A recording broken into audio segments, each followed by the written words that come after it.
धर्म की रक्षा के लिए महाभारत का युद्ध लड़ा गया था। कुरुक्षेत्र में लड़े जाने के कारण इसे कुरुक्षेत्र का युद्ध भी कहा जाता है। इस युद्ध की सबसे विशेष बात यह थी कि इसमें भगवान श्री कृष्ण स्वयं अर्जुन के सारथी बने थे। ये भयावह युद्ध कुल 18 दिनों तक चला। क्या आप जानते हैं कि इसके 18 दिनों तक चलने के पीछे भी एक खास कारण छुपा हुआ है? आज हम आपको इसी विषय में बताने जा रहे हैं कि महाभारत का युद्ध कुल 18 दिनों तक ही क्यों चला।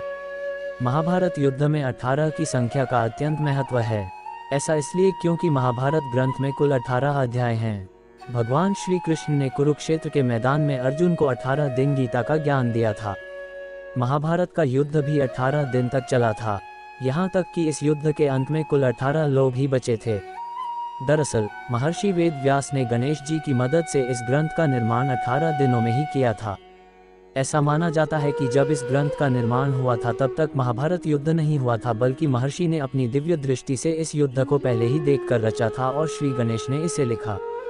इसी कारण महाभारत ग्रंथ के 18 अध्याय 18 दिन में लिखे गए थे, यानी कि एक अध्याय एक दिन में और उसी अध्याय के अंतर्गत होने वाली घटनाएं घटित हुई। ऐसे में महाभारत का युद्ध 18 अध्याय के अनुसार 18 दिन तक चला। सरल शब्दों में कहें तो ग्रंथ के जिस अध्याय में जो घटनाएं हुई, यह असल में जब युद्ध हुआ था तब भी सब वैसे ही घटित हुआ था और युद्ध 18 दिन तक चला। महाभारत के अंतिम यानी 18वें दिन भीम दुर्योधन की जंघा पर प्रहार करते हैं, जिससे दुर्योधन की मृत्यु को हो जाती है और इस प्रकार दुर्योधन की मृत्यु होने से पांडव विजयी हो जाते हैं।